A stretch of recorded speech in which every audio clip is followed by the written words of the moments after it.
Hello guys, yan, day of day namin dito sa Dubai. Ay, lumalakad kami ng kaibigan ko kasi sabay kami nag-day off. Ayun, no, nag-fashion kami ng aming mga sapatos. Habang kami lumalakad, ako ay nagbi-video sa aming paa. Ayun, nandyan pala kami sa MOA.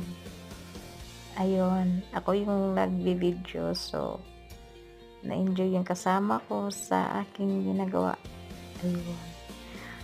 Ayun, sa center ng MOA, doon kami nag-ikot-ikot ng dalawa. Medyo mahiyain yung kasama ko, kaso ako, hindi ako mahiyain. So, nakisabay siya sa akin. Na-enjoy din siya sa ginagawa ko.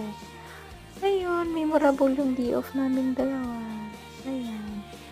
Yan na lang guys. Bye-bye. Salamat sa panonood.